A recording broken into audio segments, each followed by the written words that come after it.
Te incomoda o que as pessoas pensam de você, por exemplo?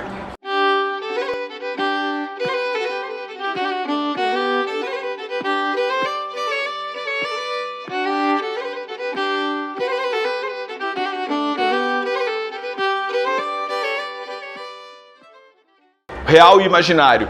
Limites. Existem limites desses dois mundos? São dois mundos, né?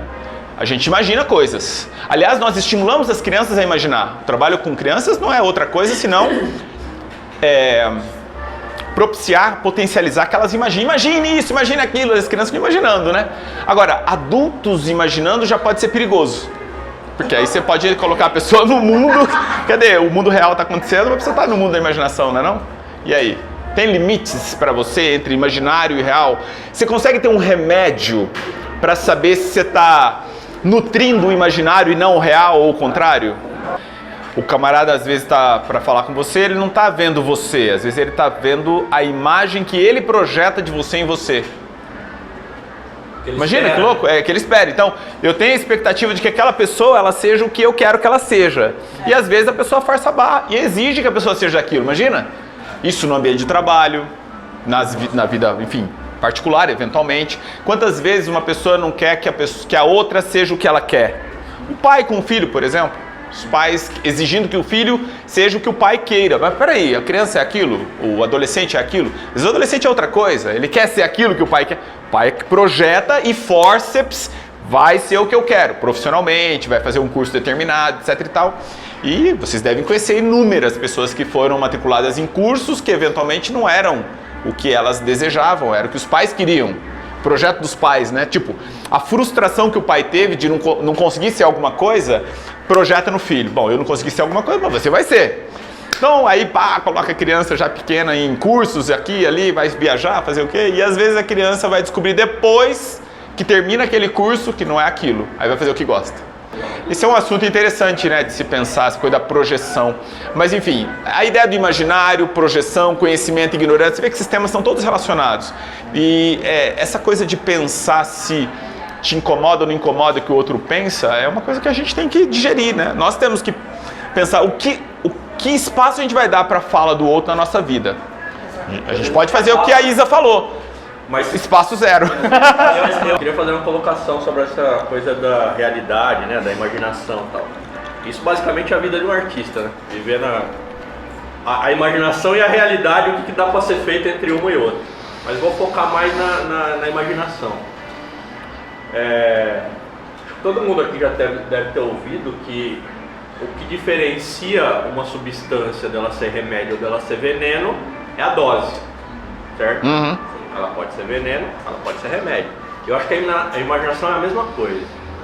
O que diferencia ela se ela está te fazendo bem ou se ela está te fazendo mal, a dose. É a dose. Perfeito. A gente pode colocar uma faca aqui e de repente, sei lá, o cara que trabalha no açougue, ele vai ver, pô, meu instrumento de trabalho. Trabalho com aquilo todo dia. E o assassino vai olhar também, meu instrumento de trabalho. A faca é a mesma, né? Mas as funções, né? Mas só para mostrar que as coisas não são em si uma coisa determinada, né? A gente atribui valor, sentido e significado às coisas, né? As coisas no sentido de objetos, mas também às pessoas. Você eventualmente atribui sentido e valor às pessoas. Alguns consideram bem um amigo. O que significa esse considera, né? Escuta, consegue tomar cuidado, respeita, né? Tem moderação. Outros só usam. Só usam. Isso acontece. E isso tem a ver com repertório, tem a ver com muitas coisas, né? Conversar sobre sistemas acho que talvez também possa ampliar a nossa capacidade de entender quem nós somos e que espaço a gente oferece para os outros nas nossas vidas. Eventualmente pode ser que tenha peso. Bom, alguém que tem uma profissionalmente trajetória maior, tal, vou ouvir aquilo. Mas em última instância, quem decidiu? Foi você. Mesmo o cara experiente, ele não está determinando a tua vida. Exatamente. Você pega no seu setor, né, café, você pega a pessoa, sei lá da França, não sei o quê.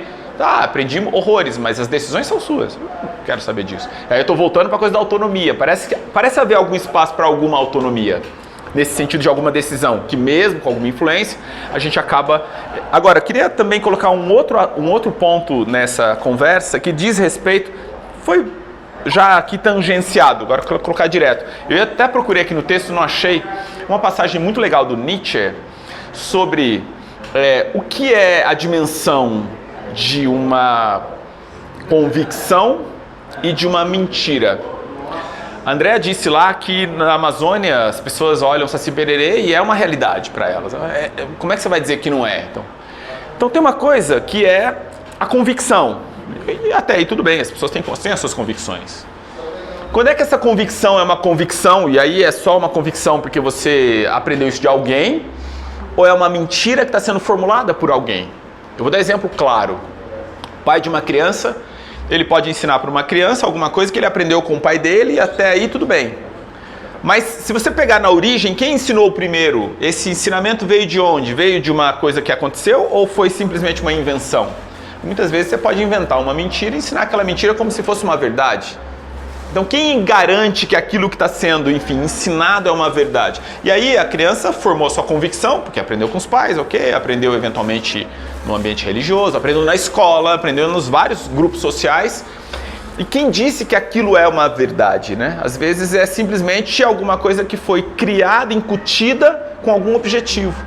E é preciso ter remédio para lidar com isso, né? Com a mentira que às vezes está colocada em vários cenários, com roupagem de verdade, mas às vezes é só uma mentira. E ela está aí iludindo pessoas, né? Então esses elementos todos nos ajudam. Lembro de novo, na alegoria da caverna, alguém retirou aquela pessoa. Então será que a gente consegue sozinhos ter, enfim, essas ferramentas para desarmar essas bombas das mentiras, das ilusões que são criadas, incutidas muitas vezes e tal? Então eu fico pensando um pouco nisso. Se a gente consegue sozinho ou se a gente precisa sempre de ajuda. Então você está chamando a atenção para uma diferença entre uma dimensão de convencimento racional, conhecimento, né? E a gente achar que é uma dimensão, o melhor, e tem uma outra dimensão que é a dimensão do afeto. A pessoa às vezes se convence não por argumentos racionais, a ciência, o experimento, o laboratório, por afeto. Então chega o religioso e às vezes é um apelo que a pessoa tem por várias razões e a pessoa se identifica. E aí eu estou convencido com o meu pastor, mas não estou convencido com a ciência, porque... Então, são duas dimensões distintas, né? Uma é o afeto, a dimensão que é cara para as pessoas, nas suas diversas dimensões, e a dimensão racional, científica, que nem sempre convence. E não convence porque, às vezes, a pessoa não tem repertório